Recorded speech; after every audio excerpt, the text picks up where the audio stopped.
Bon, donc ce soir, à la veille de l'ouverture de la chasse, comme d'habitude, on va essayer de faire notre assemblée générale. Malgré la période un petit peu, disons, incertaine, on essaie de tenir l'assemblée. Je pense qu'on ne sera pas trop nombreux. De toute façon, on avait une salle qui était suffisante pour accueillir les personnes qui participaient d'habitude à l'assemblée.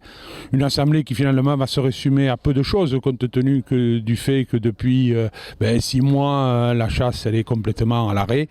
Donc nous n'avons pas eu la possibilité de faire notre élevage de faisans et de gibier comme d'habitude. Donc on a acheté du gibier pour faire le lâcher, pour pouvoir faire une ouverture, essayer de faire une ouverture convenable. En plus de ça, c'est vrai que l'été est relativement sec, donc ça nous fait, ça fait un petit peu peine et c'est difficile pour envoyer le gibier en ce moment-ci. Mais enfin, ça a été fait. Voilà, les conditions devraient être à peu près bonnes pour pouvoir réaliser une ouverture dans de bonnes conditions.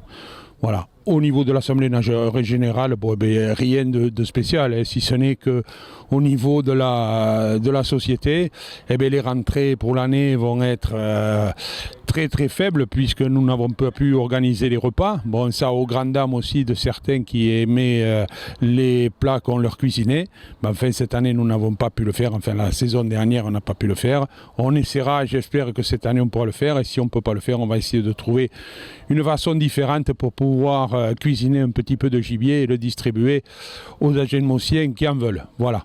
Donc pour ça après, je vous dis l'assemblée, malheureusement je pense qu'on ne sera pas très nombreux, mais enfin on va essayer quand même de la tenir. Je veux expliquer certaines choses aux gens et puis bon les chasseurs en entendront parler, donc ça nous permettra aussi de retrouver un petit lien et de pouvoir attaquer notre saison de chasse dans les meilleures conditions.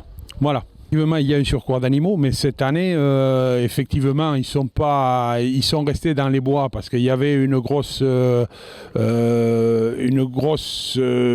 suite, disons suite à l'excès de pluie du printemps et de l'hiver.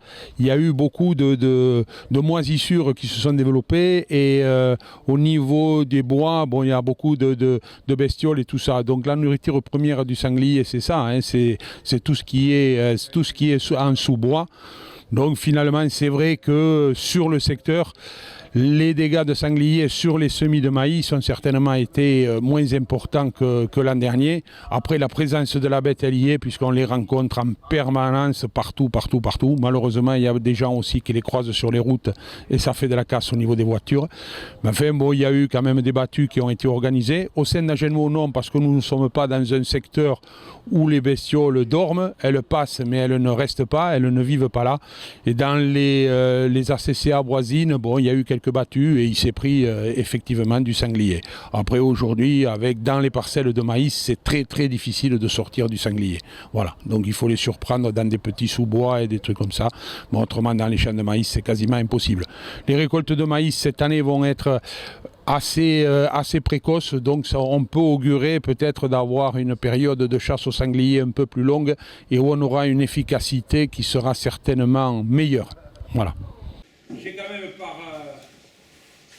j'ai pas suivi, on avait une salle qui était largement suffisante.